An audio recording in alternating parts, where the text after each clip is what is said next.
I want to talk about TCU fans.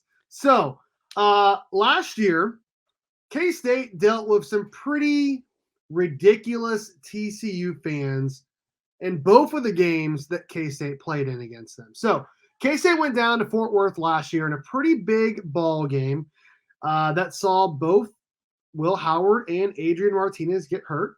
Jake Rubley had to come in. A bunch of defenders went out with injuries, linebackers, corners, a bunch of players. Like hardly anyone was able to finish that game. And I'm not making excuses for why K-State lost that game, but it definitely felt like that was part of it. Now, while K-State was there, I know there was a lot of K-State fans that saw this, a lot of K-State players that talked about this during the game. Now, this is TCU. This is Texas Christian University. Now, they serve alcohol at their games. They serve alcohol. And TCU fans, they like to consume it. And not only do they like to consume it, they like to throw it. They were throwing beer cans, all sorts of alcohol at all the K-State players on the bench. What a waste. What a waste. Yeah, and a bunch of K-State players were complaining about it. I know that K-State made like an official complaint to the Big 12. Absolutely ridiculous that TCU fans were doing that. And I went to the Big 12 championship in Arlington. And I'll tell you what, going down there and seeing all the K-State fans at every single gas station, every single food place we stopped at was awesome. Having K-State win was amazing. Getting to witness that in person was amazing. But we were sitting in a section of basically all K-State fans, right?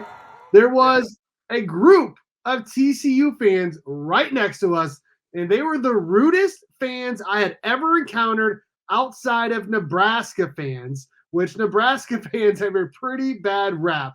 Like I remember getting heckled by them in our own parking lots and in our own stadium when K-State played them back in 2010. TCU fans were just as bad as them. They were talking all sorts of smack. I'm sure they were drunk and all of that. But the look on their faces when K-State made that game-winning field goal and they're all just standing there pissed off and I'm just over there waving goodbye was amazing. And like I said, their fans were terrible the whole game. They were talking all sorts of smack. They were like pointing at us and screaming and cursing at us. Like, I was like, these are TCU fans? These are supposed to be Texas Christian University fans? What is going on? And then I remembered they were throwing all sorts of alcohol at the players earlier in the season. TCU fans are some of the worst I've ever encountered. And I've been going to games since the 90s. TCU fans are terrible. So, shout out to them and kudos to them for getting to the national championship. But, part of me is kind of like, kind of happy they got their butts kicked 65-7. Imagine spending all that money to go to the national championship to watch your team get beat 65-7. So I just got to imagine that group of fans that were there that were heckling us the whole time. Imagine the look on their faces after getting beat down 65-7. Like I said, their fans are some of the worst I'd ever encountered. Even my wife was talking about how bad they were. It was terrible. Now, on the flip side of that, there were 69,000 fans there.